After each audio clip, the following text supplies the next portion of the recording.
We were shocked and dismayed at the unfortunate disaster that occurred at the Gob police station at Nkwame Nkrumah Circle in Accra on Wednesday, 3rd June 2015. Unfortunately, this terrible disaster claimed the lives of over 200 people during the heavy downpour rain which occurred when the people of the Ghana states were observing 1 month of meditation and prayer, which was characterized by a ban on drumming and noise making in Accra. It will be recalled that an accident, which is popularly referred to as stadium disaster, which claimed the life of about 130 football fans, occurred on the 9th May 2003. This happened at the time that the ban on drumming and noise making had been invoked in the city of Accra. Again, a boxing tournament between Bukom Banku and Haiti Powers was staged in Accra Sports Stadium, much to the displeasure of the traditional rulers, because it was staged during the ban on drumming and noise making in 2014. To cap it all, a group of musicians led by Ivan Nelson set a vigil to protest against power outage, which the country was experiencing at East Legon. Even the vigil, which was a second option, was agreed upon as a result of an intervention by the Ghana traditional rulers.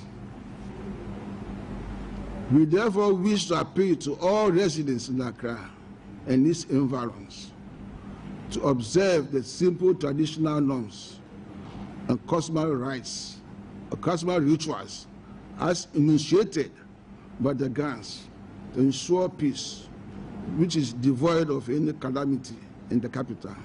We have a customary rite in Greater Accra, and all the traditional dignitaries giving the message is the disrespect on Greater Accra is well overdue for our brothers and sisters from other villages come to the city and survive, make money, go back to the city and take care of your people.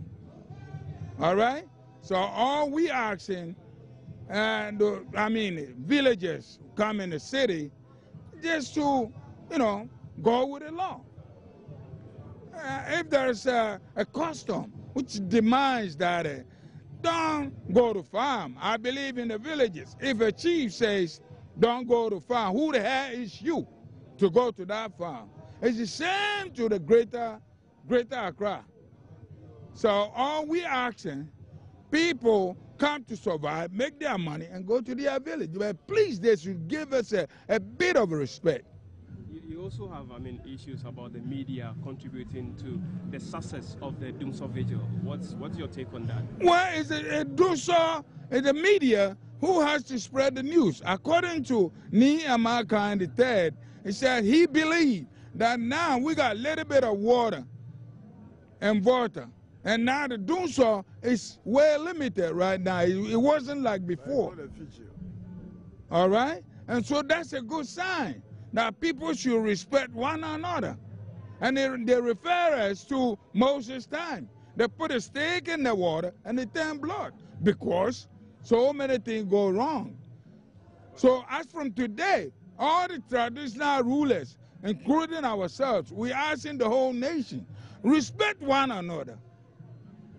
What would you say the gods want at this time? I cannot read the mind on the gods, but what we have a high fetish priest, which is Nae Ulomo and Sakumo Ulomo. They know better. So whatever they want, we should do the right thing, which is when they planted a seed, respect the order. And no drumming, no funeral, no nothing. And we will live peace.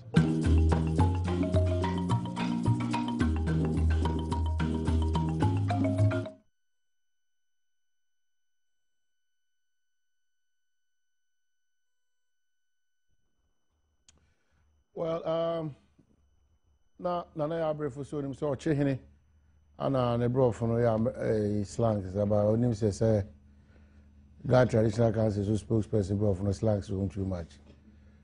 Kidana we do anima dum so no ya can dum so but what they no nya kwan for kan e be sua free ho no.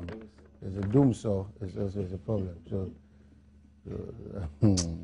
na no kasa na akọ bia ya seven. Ya che hina no pay che wada ma na ya na yi ma sutrese se so bro for kano ene benfo so de omo de agu hoi pepepe emo abura kra ye emu da ho kama ene de wa nko no anko tena ma no ne titra America na wanti mi an hwese de obesi atoto nyoma bro for kano sinto bebem kese pa antino bedo wase emra yesu esisi dwenduan Middle my comna sante bra so in person 1760 or text message line on Fabre ni enje bre ni ntimi kenkan emfa ema me gide so crowd say only be kwa kopem say no nkrewa akosi asafo kantimpo the only international kantimpo ono so de eye afisem ebebro. Well anapay yebeko yakogina emra shebedwuma me aminua oma dwen say omo ni bedi nkomo na odi nchiremu sonko di amomo ni nsem bia waka na yakogina emra shebedwum no edom kese no yedi ka akogirem na yakogina aka say emnyamfo Ahmed Ibrahim oko banda waria taso aka say ono obesom ne man na wasom ne party na hwebe bi odi yen ayonkofo ne abusuafo na dofo na koshe odi akoshe third position over the scale of preference na Ghana party wife children and then ya kemkra as say be nya access no as ya kaza Ghana e ho ato ya wieti no ya ba kra de bresha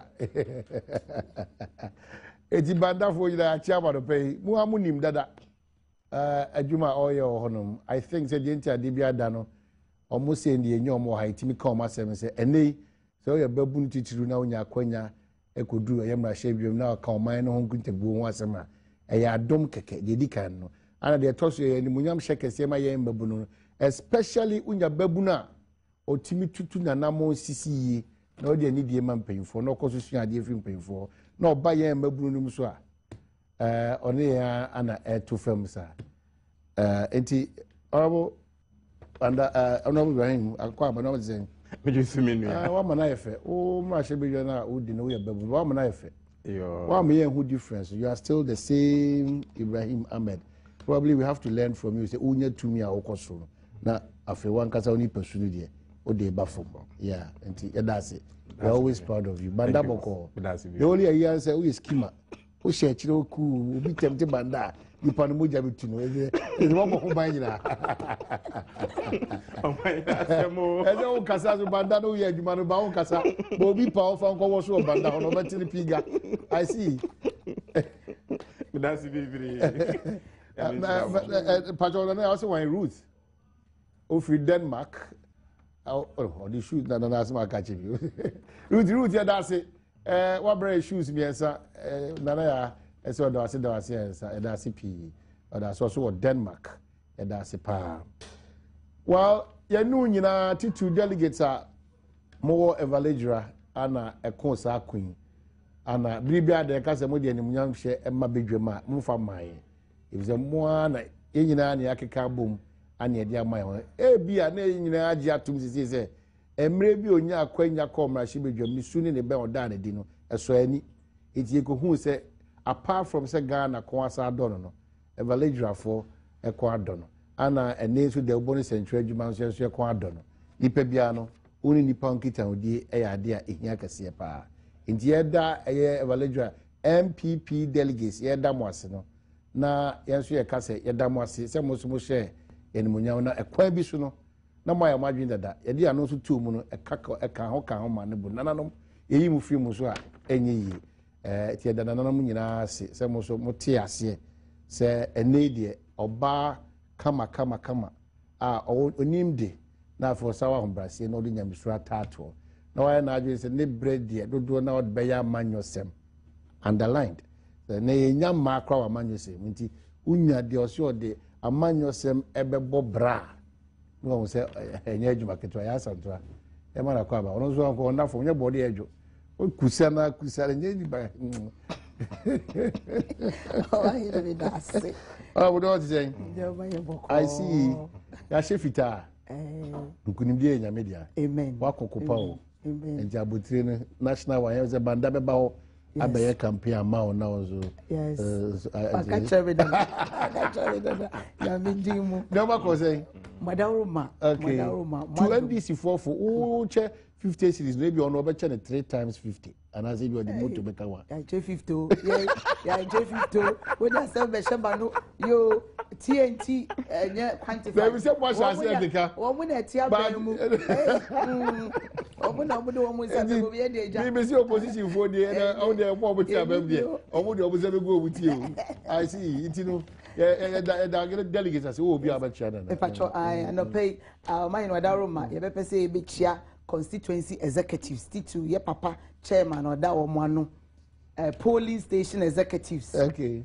your patrons council of elders and your electoral area coordinators and pending 4 hour row him for a 2 kwan figure memo betaya chi which abusia pending 4 kukudama ye to your prime minister almost say o madaje ebetina mu asofo father gate ebetina ase 2 year 4 ye da obia se adwumade edi ni sonko evaluate adwomorojura axi municipal assembly a ban asumdwi mu eda mu nyina ase titru delegate no makasa ema oman no so akoma atowo mu yem mo se mo pemu nuaba mo besoma me bio yeda mo ase papa nyame twede ampon na edidi kan da mo ase se adwuma mo de ahye yensa no ye betua so ewa hobrase mu na ye betie afutuo ye obia aye adwuma titru ye nua so a ye ne kontokwa a wanya no ye betwena ben ye ho na ye nyina yakopre ema evaluate adwomorojura fa ne ntomapa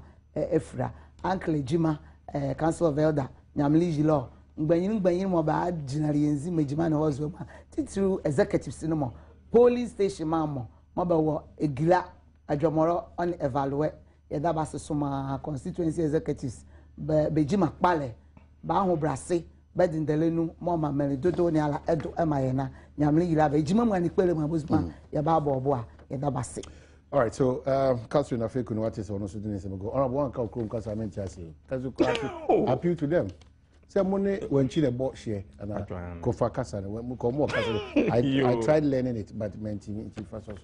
You are my hene edikan MCL can say me the my third party. Ukum Kasa. Afina me bao. Mami nyana fio. Mo can say me my third party.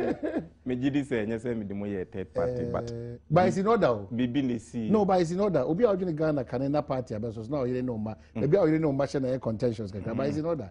Say Ghana first. And me the my third Ghana first. But Ghana go first. Yo. Me fa kwanya so achia me manfo nyina na. Me nua Catherine's ma me mano trinkwan. In fact, ye ne no na na wo ECOWAS parliament. Okay. Na Ghana ha no ya na no ma bebre wo ho a nipa bebre ntiase. Na parliament dem no nya bewura ho a unwura mu a e different. Ba unya wura mu a eno nso ye different. Into obi a oye amanyosem a only parliamentary experience no ya na the perception no eni say ye wura ho a we ka bia na wakani na waka bia entisa e unya ko wura ho a te say ne kan Ghana first na ye nyina dwene Ghana ho na me kai say olusu ya na ye chese say ofri ECOWAS parliament a bala do nso lusu ye a na say so no so free ECOWAS parliament a MTN a na ye nyina Ghana ha obia boni dia na say ono so lusu enti ye kwa ECOWAS na Nigeria for no bisa na Ghana for modwene de let's ale na wodi atos mo to abatia MTN ni Ketrefiku ni baladu meno o say baladu ka French MTN so e ba finance we no ye chartered accountant into e ba finance mo ECOWAS parliament no ye fourth deputy speaker Samose mentions the same thing. Catherine so only ballad no more international languages. Until drew hona more here interpretation, they don't need interpretation. So obi interpreting mom. Until now ma a 2 hours I never me and sending you go drums and Ghana for the hamo. Mwatwa batia sex personality. Ukowa Ghana for nipa 8 na. Nigeria for nipa 40. Bare nipa 8. But Ghana for 8 na one you say Ghana parliamentarians are different. But yeah, na uwa Ghana ha. You see, a dear krawa. Exactly. Exactly. Inti misai emmanuel train kwa sawa. Yo metro krekolonga na meto lele na mana ndo ishare menga mbo. Ngeni nyamna kimo.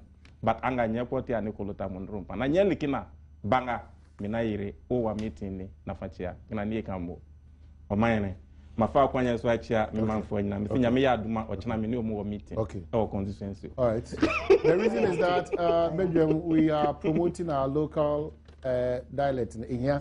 Say me ye Bruni na me new seminti ka buno a semea se misua buno. Na me ke se nya buno a kameso kamini ha.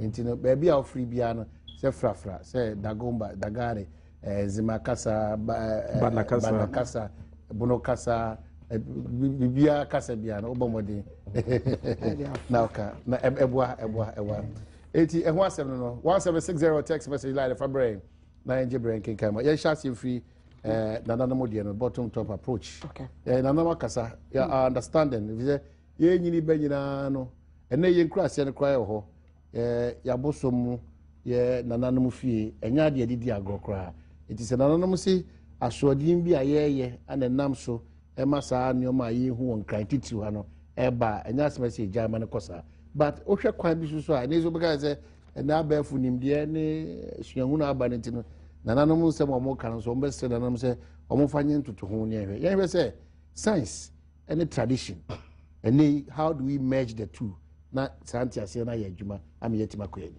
yo amahin me dase edikan se de wedikan po akyeremu no ye bibifo na amamre ye ntoto nase na yenyi ye koyanim so no na ye dane ye amamre ema na fete 21st century enyoma kakrakra no nkyere se ye tradition no ye betoto nase na mum wo hwe ya brabom na wo hwe anamontu a ye tuo eba no key word is sanitation eba no yankasa yapomuden anamontuo ya sitinem se de ye di ewura edigu se de ye nneoma ewo man nim no ne fa bebre no ye bekasa about 90% ene air course yankasa ye atu ye nchemu a ya etoto ye empre bebre no se wo hwa agata akese wo enkran ekropon mu ye capital no distilling no atochi makakra enu eye adikese a ma flooding no eba etosubio no nananom say banning no na yenuanom celebrities no eni so enti na ma na wo hwepa wo say science and tradition wo hwepa wo mu amma gamashi area ho wo ye no wala traditional area na ho so no wulomo no na di wo manim me hwe wo TV so na me wonzema edi wo manim eyi apaye edi nananom edi a esefata edi ma wo mu ebie kwan ansa yenuanom yi ekwakoye ye kire na me kai so pa se me hwe wo TV so mu kura candle ma ehu se wo mu bo drama eye noise banning no dede bia amam nti me ti nananom ase de yenyina yekoto wo mu ma wo mu ani de na aye mebusan kakra me fopem ne say we should have a vigorous sanitation campaign. AMA budget on sanitation. Omo de yedin. And one na ewo yesu sa no yenya yenyi kakra land pole ne sama emreso no keeping the environment clean no was a priority. As you see no hwe odona river ya. Se bin predu asaya wotika bu twam kra na obi jane nan in the full glare of the public. Na enrura egum plastic waste ewo man mu ha dwenti nananum de no sebin predu asaya ye gitumu a ebe ha kakra say yenyi ye koyenim kakra kra de the tradition blend the science but the core problem no distilting of gutters and yankasa baby ye tutu ye regu and yankasa omanmu no say de ye hwe ya sitinem ne ye nwura how to manage our waste main challenge I say this one de bo AMA na nye celebrities a wo mo akire wo madwen sa nhwe ni a baby Ekeka Kono will be gagging people and freedom of expression, you know, ebe touch maka Christ and say, one more the candle. And actually what my dream said, Dum so no many. So one more cobalt drums. And omu ye did that. And then what dear higher team can you minimum say, many are made a Adam for. And can you better one more so kakra. Now money, sir. People need that space to express themselves, especially as you know, enshrined in the Constitution, freedom of expression. Say a Tumranka, meaning is a Wulomo of La Traditional Council of Empire. Gaman and then 2 years full moment say in Rano, I say do go or or do river no, on penny any AMA, municipal assemblies, I want important one. One more joint decision, this one more resources, boom. Now, ya Bibia, a bema. Entry points of water and sooner air turban who's in the Kwayan. A baby bunyoma. Okay. And so we shall go on say on my penny committee. A generator sparking problems. So yeah, you share a crowd with TV so but you better a committee report baba. And your noise and drum banning no na dijano by. All right. Into your best friend and anum kakra. Omo celebrities no who make kakra na woman to me express the concerns of the ordinary Ghanaian. Okay. All right. Fortunately, yes, it's fortunate because without tradition, probably your settings no so any appropriate. Said any huni, background, intimate, mamre, any ya mania hon sem titru, baby honorable free baby, baby a free half. We are true traditional worshippers, so we respect our tradition and cultures. Maybe if you buy quite and Zemade, you know, you are noted for all. Hey, Eddie. Oh, yes, Jobaka for them. You mean, yeah. Babu CM for Boni Nidia Mandia, Nidia Sen. No Quasem, Nanum Casa, Nanka and Fata say, Eva Betrahana, Yakasan and Nanum kind of Mankani. Now so, Yawo Ghana, Babia or Mino, Aqua Kudruno. Ems Ubia, it was Suma, or womb. Now, she an press conference or moye na. Almost Abu Suma ewo gan land no omubuofu. Simply because say ye didi ewo mra na ense say ye didi. And this Abu Sum buofu a ugidi say Abu Sum no bu na fu ye nti na ma sa flood ni si ya na. Me to me menyini. Ndokwasem ni omahene ye ka say amambra culture. A different from Abusum saying.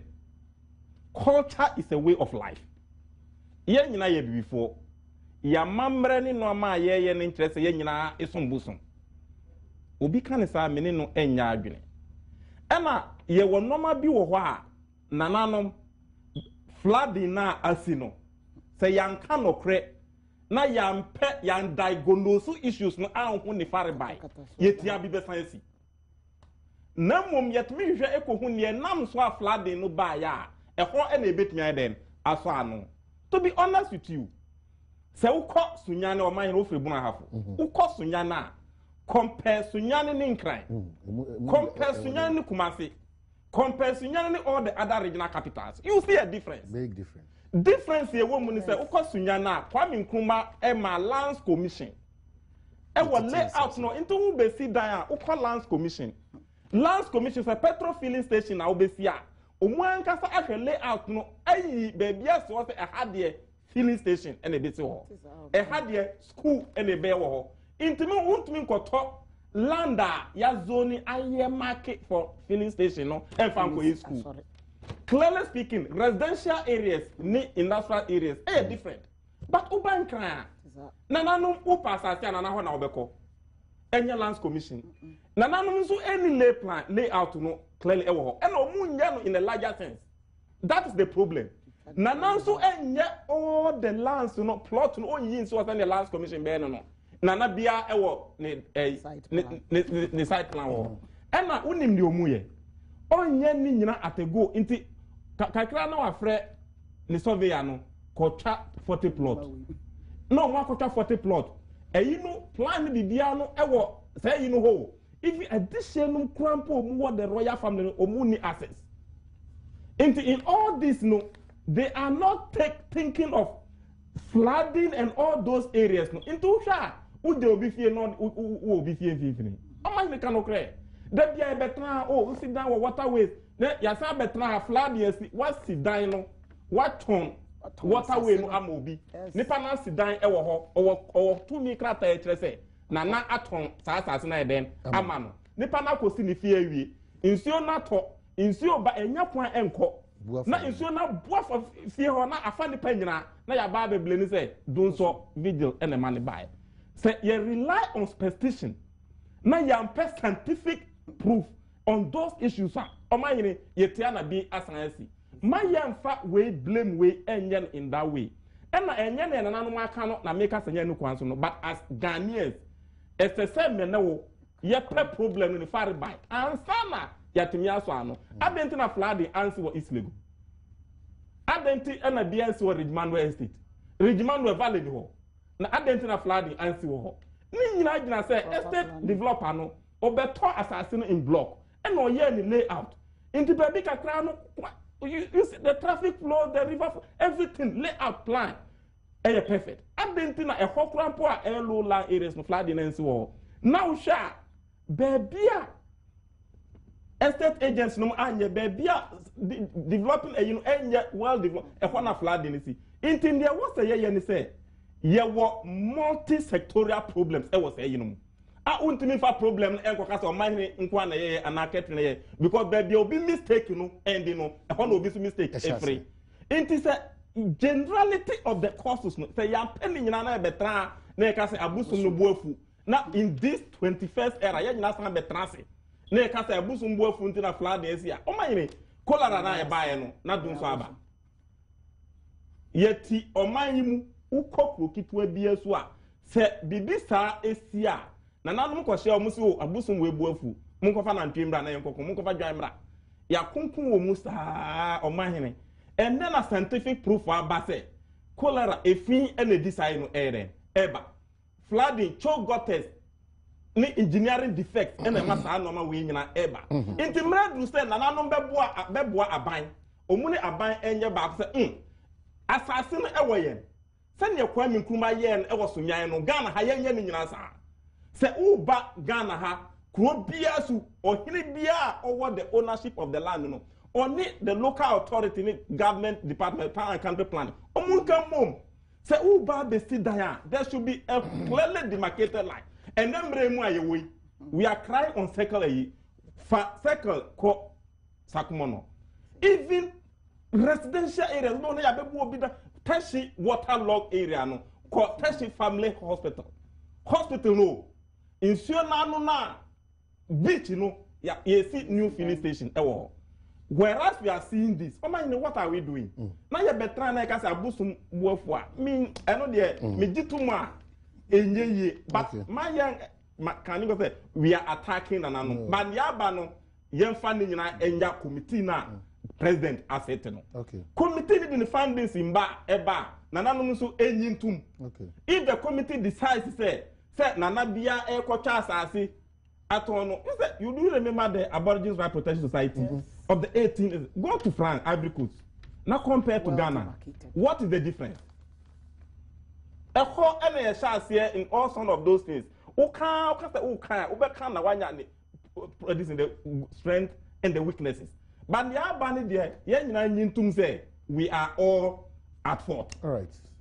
1760 or text message line if I bring Angel Branking come on him for Ibrahim Ahmed Ibrahim and afia Mama Catherine Africuna our o text message ne ba ye hu adwenche ne so atimi aboa akenka kire na yenso atoato adwenche ye kugina ye nyina ade ba ko apart from nsuo ni ja edi enya we ye nkransem ye tre hiem ni ahwe Ghana nyina asem ba ko abetugya adwoada na me ya doma ebe take effect na yahwe hu nsunsu so mpaye ne se emfa ntokwa emfa blues emfa sumbo emfa didi atem emma ye hyase ne ahua ne ada ye ho so eni na dwoada na hyase a ne ya hu de nti e man bas na no da na ye wo ne eja ye wo na petuntumu bae adaba foku ahodo ni committee amoamatika se munti ase ne se afibia no mutum mpri no afibia no mutum mpri no wo ba bia fedem de fa no ezo ho asema me beka no enti afibia mutum mpri no mo amugitum se afidi aso a June na mo betum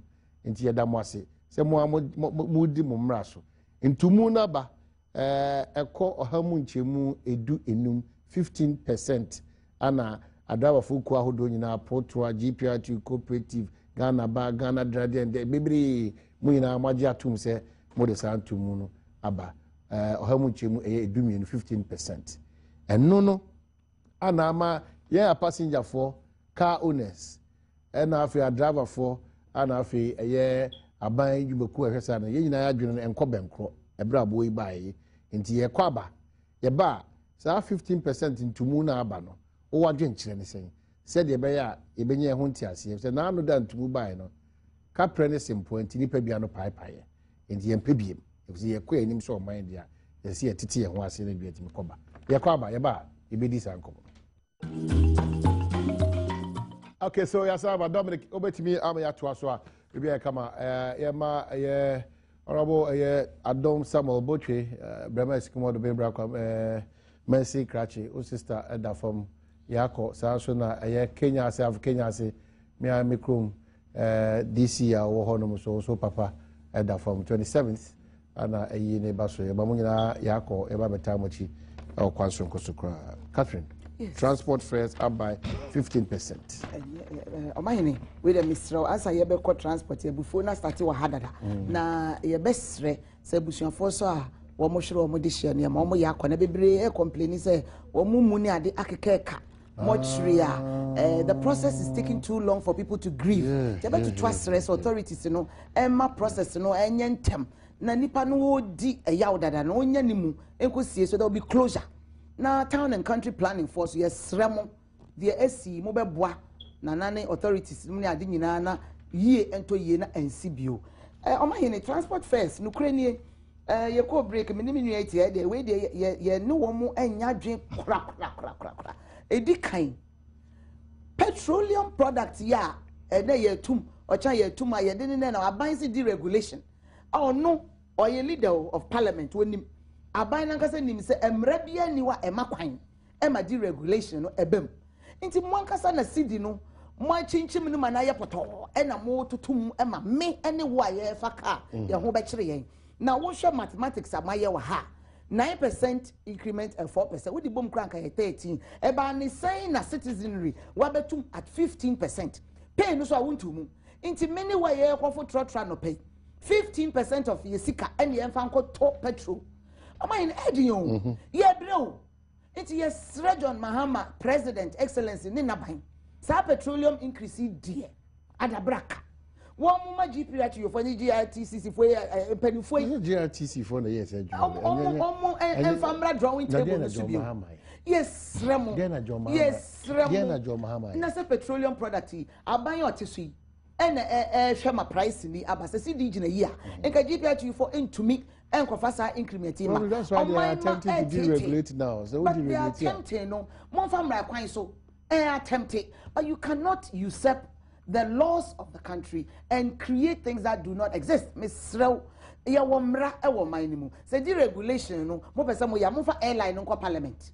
Na wo mu ni so. Na o mining in who say. Abina jatu say and ye be deregulate petroleum prices. And this say see the arbitrary change or a CD no depreciation of the CD nunti and na there one say and no pay me be am check here petroleum product price petrol $64 per barrel 64 na ba ni say na Ghana nkwa ye shemu West Africa we say wo ma 15% increment on fares and yet it's insensitive. Oma yene mesra we de nyina banda de hye ka ho ye nyintum say ya to pay mu empo na ye tu mu a where is the government sensitivity mo support ye kakra na batan ebre wo kofa nyoma sese fitechima e de abese akonzima koto ze ba yere bo no na de fair na to so nti onua bi entumi ntobi enfidi ne ma sese ade e kono ne se ye botum no ebi ni ho nti 15% increment no ye kofa ne wa hen me human issue na ne say Ghanaians, we are law abiding. Into mamrani nyejuma. So who ye deregulation? Amanimrem. Or is it an IMF conditionality? Mama Ghana for yentiasi. Ni who say makuye preku, makuye kojo to. Na ye few wumu ba. Ya betiasu na de ekwe die. 15% way die. Anwashi. Anwashi papa. We are urging the stakeholders and kamumra back to the drawing table. Na mumfanya corresponding increment in impo 9 + 4. Me inside secondary school math ya me 13. and a one kasa way back metie radio mo ka say increment the threshold 10%. Never ban is and na do 15. Money any year. Inti se BDC so OMC so sabanyo. Mama yemu baby asumo we aircon. Na on my man sa aska we ye nya bintua. Yes, rewo mo. Ye nya bintua. Well, I want to catch Africa because Banyami had my Joada and a Sanshi Sherry. I know. You know, da hoso na baby out here be another 15% now the account. Na equality. Yempen tokwa and yempese say the ano nebeko. Na yetimi stress se kwan bi wo ho a. So me afi wo kakwa na margin ba say yen contract 10%. Yes. Afi de dey na ba ye see 15%. Oh, omo na ka kire ye. No na tire ya na tie. So they have reneged on their contract. Ahmed Ibrahim wa by na was His Excellency John Dramani Mahama. They say oka parliament mpemfo a ona no dru bedwam a okasa yetini. Intinya dia ebe ma so afa wo say na emu nwune ye ho ana enne dia modi ade etisi abehye ekon akatua light bay water bay yakwanye ball emini insu kunye ade asem kwa na yehu wo ye yo manyere mame na wase em say obisa question bi obisa menu aba say na we nsu jomama then na oye falore fe woni tumu no kwasem ni as mpanyimfo a ye wo oman no eduru baby say a na e was say education kakra emane party no mabiasi baby a oman na duro no say ukai statement omodi abana truly omaka okrena kire say omo threshold no 10%. And omonso aka mayati ase say there have been ya tumu impreno 9% and 4%. Ukaboma 13% and okre. And petrol price on international market amenu buy can say $64 and so true. But no kwasimni enye petrol price no kwa na determine the pricing of fuel no. Menene gitum say ye wo normal bi no na ye di ESA assessment no. The exchange rate na boa ye di to petrol no. And these are the two things. Clearly speaking, yes, I gitum say baby exchange rate no akwa kodru no. Una wo kofa petrol no bi aba beton a there oman ubitum.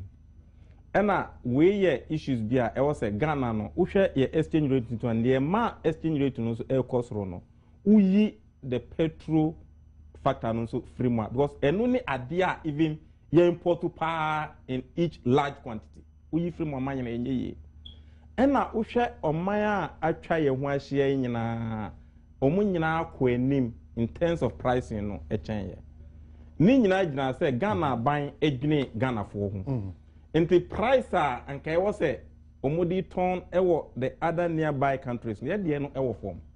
And no kwani adia ema even Ghana for bi kura bebre business ne say o to petrol no ha na akoton ewo Cote d'Ivoire o to ha na akoton wo Burkina o to ha na akoton ewo Togo. Ni nyina gyina say omu nyina enkofa no in that bulk quantity ye Ghana ye kwa akofa no. Inti akwa say because of the fact say ye de no bo no ye den ewo form nti eno eye one factor ewo ho se uyi eno so free wa omahene no kwasem ni se ye ka sa two factors ibomu a sa GPRT for ni sa transport owners me transport me ye bi pa and na ohwe me constituency a half of the constituency this is constituency ukokumasi a omo ye transport pa ye mba na for ya na ye enti se eba ni sei na petrol price no kosoro na aban atum 1 watum 2 na ye ka se lorry fare no ye ntum a ye omo so papa me ka se me nkan wa omanyene me boa ye nyina ka ho me oni nyina gyina se 1 me top fuel no bi 2 transport no se ye den ye bi enti uhwa ade na nkasa tumo omo atum no ukan a omo se omo threshold ye 10% but this particular omo ko fa consultant buy e no buy no be ye that assessment no ma omo. Inti ndie wase ye Ghana for ebisa say consultant no the factors ne ko mu a etra sa 10% na mu ka no. Inti when issues are and I mean to try ha to be honest with you meaning consultant no the breakdown of analysis or the buy. And na baby a ye kwa akoduru no adenti e na ye bo no petrol na ye ton wa na ye bo no e wo form e chenko diva. So o ka say ye bebre argument o na ye to Ghana ha I was saying my Ghana for 8 years. Yes, yes. Year 2 no, and I use our Ghana. Any factor. Say 2 Ghana, Cote d'Ivoire, so ye to be Nigeria, ye to be air then a petrol no more air for her a chain Cote d'Ivoire. So these are the factors on mine. And I say, as on mine, we are becoming a shopping nation. And when the issue I was say, many bar catering, ye can boom say, ye na ye on mine paying for air then Ghana no usha even the youth are backing out of agriculture. Titi no say agriculture and a key sector in production. And I say usha on mine no power mine ye was serious structural problems say yan cannot create and trade na te be a mistake krona na ye na ye san betra na ya blame in the old order na o mine ye nkoye nim. Dey ntina make us ade a Nyankopon de ahra Ghana fo pa eyensuo mi kan me ne wo ka say bebrewa na omo kra nsuo onnom keke onnom Ghana nsuo o kra nsuo no free France no abenum o kra nsuo no free Saudi Arabia Ghana fo nsuo Ghana fo na ye tie na ka say o president wa tun ye wu people are there even atade krampo on sin Ghana ha o mine I can tell you baby Ghana akwa duru no I'm telling you point blank o did say or no or ye tycoon a ni business ya o ye nti wa ye yama ni shoot to crampo no or the be say hangamu na wa lending e dey call lending asan dey aba. These things are happening in Ghana here. Say uka say me boy you do your research and you come out with all those things. Even dia crampo me consistency upe bamboo I can give you in multiples. But bamboo kekaya sinsini every China nipa edi ewon ni nyina ye di free ebrichiri enaiba. Ukwa ade nsika edi koto dollar no. So these are issues unya no say na ye wo democratic era. Untimi exactly. Inti bebre wo ho a ye no na ye wo say ye tie ho ase say baby a oman no edi ekono. Unless ade no essential product bia pharmaceutical commodities say yamfandro no bi amfria even ro no krampo ame no ka say Ghana for bi wo ha then Adams need to be nkonum nyina manufacture ndo na den wo ha enti nka yatimi manufacture substitutes say ye di pressure nyina ekwa kogu yen dollar no so but why na bet ye ni soja aban mu biu obeka say no man nyina obetimi institute enti say ye nya akwanya ni say ya was say you face the realities. Clearly speaking, ni obi akaso na no me ni obi kaso say there say I'm say look, that is not the answer. Mu ankasa mu say yewu o man ye call primaries na say ya yewu let me tell you yetia papa kwa na say member wo ho yetia papa kwa na say ma wo ho na bere ni yewu the highest bidder we 1000 no why you 20,000 we 2,000 no why you 4,000 into we na say yewu o man no me for so na me say choice yewu che say aban no so say bi wo a wo ye mfim afi mo je tuye ma na ba yewu ye so che say na ewu opposition utim the plasma TV che utim the motorbike che utim 1,000 utim 1,500 utim tumapo ana say full piece nyina na say yewu ye you combine two na yewu ye no to be honest with you baby omai no akwakodo no Ghana who compare Ghana now and Ghana then you clearly agree with the Ghana akodru pepenso yenyintum but yeah, structural, they tutu nyina kama. Adia yenye ho ade even now. Say yantumi anka no kre na nkyere ye ho. An face ukọ the rural sector. Ye kan rural urban migration. Mabu ni nyina obi adwane eban kan. Obi eban kan yo. Incranso ye no ha. Usha and now read newspapers. There are certain issues that are taking very critical. Cocoa production. Ekofo. Ni nyina say ye tu cocoa etu galanse wo ho. Cocoa duas ya tu cocoa duana free ho and yet these are issues leadership on both divides, be it opposition or in government. And what's a yakabum say Argentina was a say in Eden ekoso okay uko Ivory Coast, let me tell you omu reserves ni nyina government afforestation reserves ni nyina no omu agi and na aban no asizi ta afforestation land natural reserve and omu dua even kuku. Okay. Ye hano asase ni nye by media. clearly speaking. Individuals there. Ubekwana ye to galanse will be all council nana we dia. Abusian we dia. Asasi we abusian we dia. Into your problems no a land tenants that you can't even just agree. You can't. But we can solve it. Okay. Into these are issues and a cocoa production it will make Ghana lose how much? $670 million on my. So the pressure no who can say dollar no na air cost last year. Cocoa sikano syndicated cocoa loan na a buy and a money call form.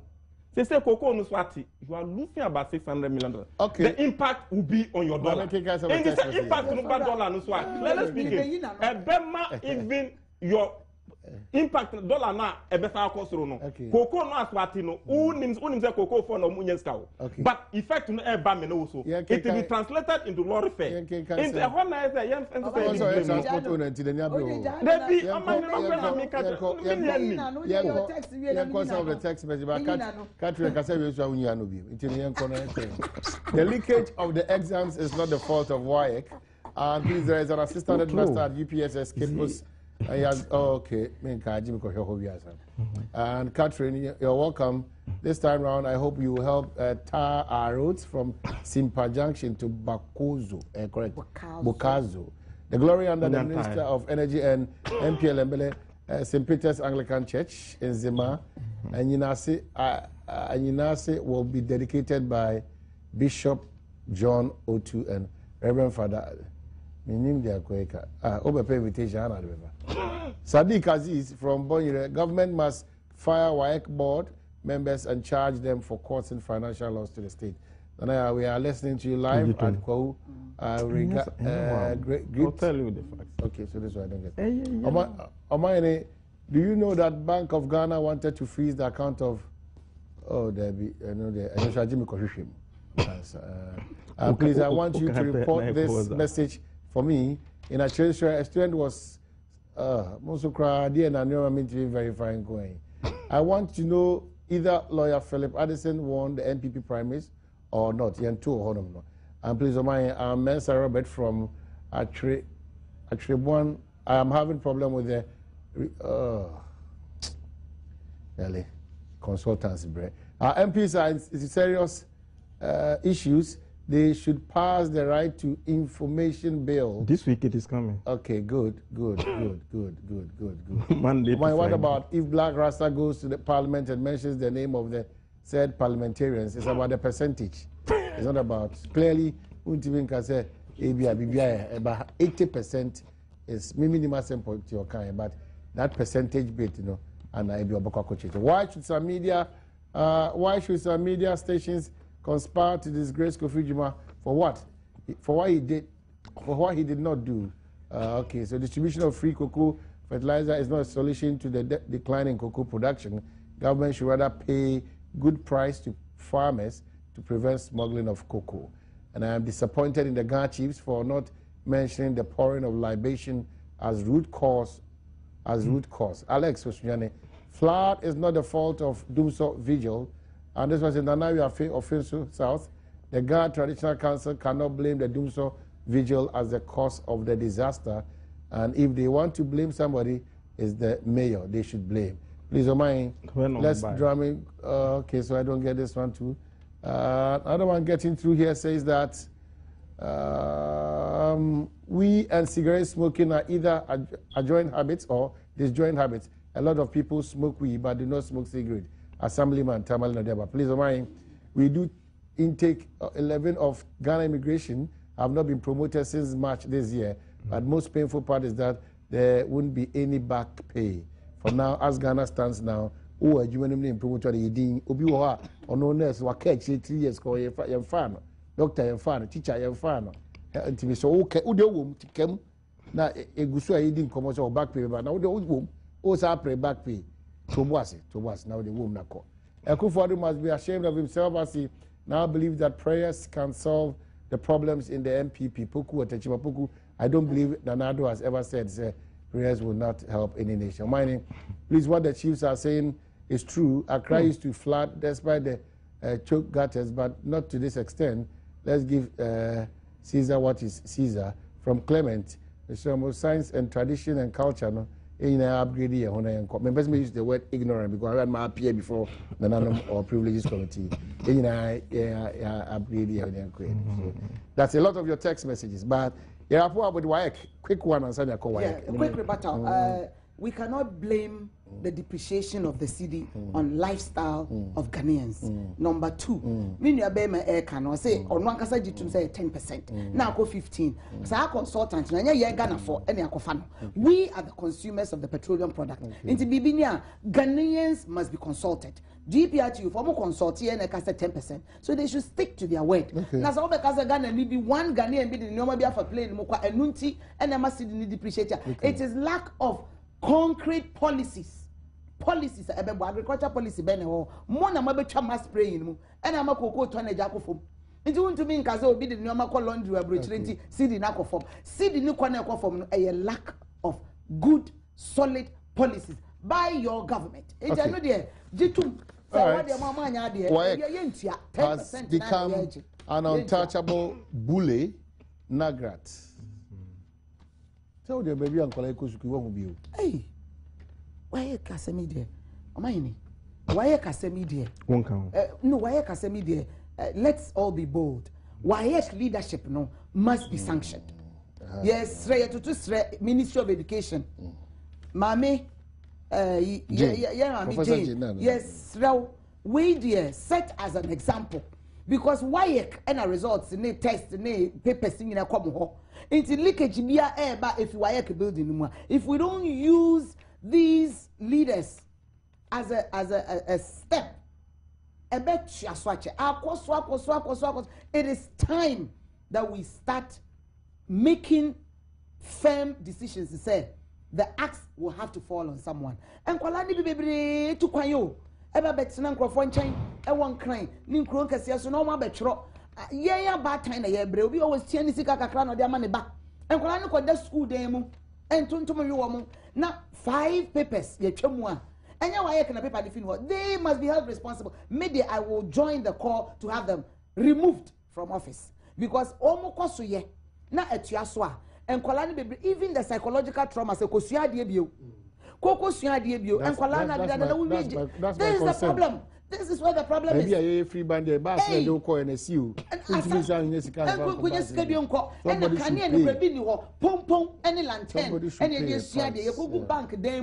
somebody needs to be moved and to set a good example. Say, your education system here for Niagara. Now, they wait there, yes, people need to leave their post to set a good example. Say, leakage, you know, and baby, I say, why I can build in and a person or persons must be held responsible. Yeah, you won't cry. Yeah, no be at the lanterns. Yeah, they are near the baby. Nan Kolani be said, "Doom say Adoroma, what the pompon, what that bank and him, what cost you any auntie be, Nima Minisika Kakra, what you the Tomum de Abuano, says, yeah, or more and they should not even ask these wards to re-register and pay fees. And when the first one, yes, I in a court case is a bebano. They can be sued for negligence. Immediately, no, they should step aside. Now, investigation, Papa being so who initiated this leakage and how can it be stopped? But ye obiedi. Na etiaso just the same old story, more of the same thing. Somebody needs to be held accountable. And kwaladachi. Who ye wa ye kwe na unu baby o. Afi na ba ko SSS. Bebre kra be jai. Bebre ye man ketekete woman. Pregnancy, teenage pregnancy woman. We kra kwala bi kra oye abuse that are penny kro na wo bosa am bone no. E be encourage Jesus we hu. Ene ebre. Me srem we mayo mpo wo mpo na ye suma wo mo. Nti wa ye kede. Ye beti next Monday ya na list omo pictures go graphic mu. So wo mo kwa. Okay, so margin channel customer very very sad. You mean papa. Me issue no me person be repeating the mean about but me just send your kind especially more MPs people are more sure more money say kasa cost no there a free for now. Na me no cost egu ya so na we say rewrite ne say bananya juma. No mind only people say e rewrite. People enum and me yapa ye people's me no mathematics religious and moral education Yesi entity nkra no. Na nya misuro. Embra omumu. Wecho. And send your leaky. And send your Bible. And no cross leaky. It's an embarrassment. That is my economy war free. And I say we share second was social studies, issues about your society, environment, baby outing. You beside these questions be free, why baby outing, and also usuro, wakoya, ama, and also yetram. Yep, but I'm saying, yes, no, and there will be no programming leaders. That's the point. Obedience, John, we have a bit major, we say, and yes, of course, no, teach you a one can. Competition about my sister, Omuchapani and Kotumpo, Omua, Quenya Bia. That is my second point to have me back. And I feel something, and then so our phone, so let's show our phone and say, we are some question. When this time, no money. When I'm saying, no crime, I am Pesayaka. Also, Ghana, no, send your Rofunity, no, ama your intelligence research, no, a low. Uko brecha, community, baby out in police in it. Omutiti, Efra for Nipenum. Inti asembia yakwa so bia omu ba ye police for no yakwa kam si police barracks amomu a omugu ho e na ye gu a inti bibi e koso website omu brands na omanya the report no omanya apostle asia e banye ne saa de no sha asia e koso e wo wike enye ne na me no tema na ye wo school na apobedru sunya na yatwam akona da dey creative apono bedru bro ahafo we akwa we ona yatwam because kuku secondary jachi pram so hwidiem akire so yatwa we mu omu kotoro bi mu obesa exactly and I say o sha say you start baby a west ni say you sha asia na ye reti schools no yes you the whole Ghana SHS school way and a D first, school way and a toss second, way and a toss third. Inti obia percent exactly. And a second to the point, uko udia ko waik. And I say co Association of Ghana Private Schools. Members now omuwo leadership our association. Omu find your board members in some of the private schools. Yes. Inti there is that conflict of interest. But enya aband the inti nipa adwenye den enko. Niente a private school no akwa fasa apenye ni say ombeka ne board no ni say the exams paper ba exams linkage no ebeba no man ne bisa ho adenti na school ba ko enu nko a Ghana had the bia ene defense to kind of me wa ye nyina bedru legon ho a yehu ho obi o ba second first year yehu ho pa the results to two when yeah you come class the lanterns exactly Inti insem no eho enewo afa ne ania bi o oma yache papa mu betray exams a yesi ya camp final year students no anadwo na yechiro made we nyina yehu police intelligence reports ben na ye ho prosifo no ma no ko so ono feel say e favor e ma no inti ohun kura na onche but the worst of it all ka say wo trace issue no pa why to for apprenti ewie no a o mudi questions no across regions are regions for Ediako districts. School for no biko jipa no mado. Sikai ye di koto apo. Esi. And when that school ni no trimu say unya sika e was say omo a mo bedru fa na ya. Mo boaboa sika na edru exams na ya boa mo. Are we raising clearly speaking? The leaders say ban there. And no akwa on Ghana within seconds. When is that teacher's reputation yakofom? Wa kan okre. That's true. First, you know, unless for a teacher need and that teacher need school near meeting say if there is exams now do or say into that discipline you think you are corrupting the child one can say are corrupting the respect for you into baby at the now corner and why before the questions to a court district police station and answer community police station on the Jacobo only bibi car any questions no a free police station walk ever school muho a drew coins to anaka anajina all those intelligence reports you know who can say me more be bremia committee no bar they should come for us to say the year quiet in crying na ya mu intervene we all this information you make them feel up that's can look for dinner urem can na dinner urem ho no o me start exams no 9 o'clock can na questions no 6 o'clock e ba no agina bush baby ati question na no supply. Question why is the question? Before say car no be ban na school phone one we no with mobile phone. The WhatsApp cry. Exactly. Into where class one no be gina Kumasi and answer him for Accra now test to say social studies no question why. There's a cook for the every power. When new conference in that work in ho on now be busy. Now we call integrity.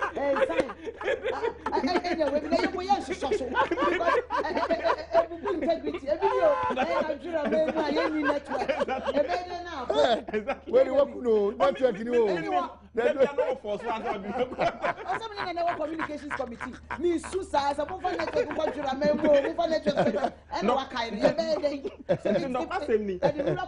exactly with mobile phone. Before the car no be take. Who say why say you know? Until before the car no be drew free baby or yeah bush no or yeah call no. Or be first year sa or be draw no be I well prepare no much. Can you imagine? Results no buy see school with your muchapa. School with your boy. Exactly. And who ade o musia o macha. All those things are there. Into way no passing me to blame why you kwa expect no. Uma has no ro why kinkwana that chain exactly one time okay e be sign are I'm happy for this revelation. It's a whole follow up. There are certain schools where first na o kan me person me body wo sunyan na ye presence na wo nua bi e ko e wo ya na wa friend say na e ko this week na ye kire mo. All those things were happening because those schools. And especially it happens in the girls' schools. Okay. Excuse me for that. Especially because a whole ena as kafono mana omoye you know exactly. A whole sooner ushe those things. My sister Jerry and I can mention you Tracy, I can mention days of girls' school. Okay. In Pennyphobia free schools no. Okay. Akoti omo private school. Sa private school no ko obecha e wa kra how e twa so e still regional e twa so e do biase e versia why will be with but to cap it, you know, WAEC needs a thorough investigation because there is a source. Okay. And we have to cut it from the root. Not chain no omo expose. Okay, you see shall tell her na ref. Shall tell her na ref. Hey Monash. Me tell her Monash o ene de makai ma bodi na me sro ye shirt ba ko bre o mahene na o find adwuma. O je friend say Monash. Okay. Monash. So Yade. Edisi I don't know. Oh, yeah, that was CP. Oh, we check for Ghana for be a tip beer on the leakage, you know, you report it out to the police. Let's all fight the political committee, you know, sometimes education committee. Sometimes you know they call police we must fight. All right, we don't mind any community.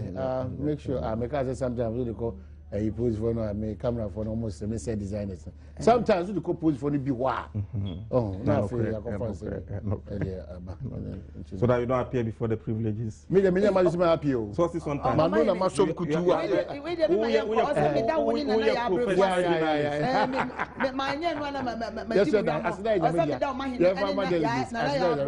Okay, so the only international Kentimpo etnasi. Now the fish at 12 so. Nyame Adom no the Joada eche apart from see a bottom you the 15% e be ka ho na adu atua no. What Ethiopia. Okay, so Emmanuel da say but the VVIP nyum ma honorable banda eweboa because ope you know colon make your colon okay merci edamu nyama say bye bye.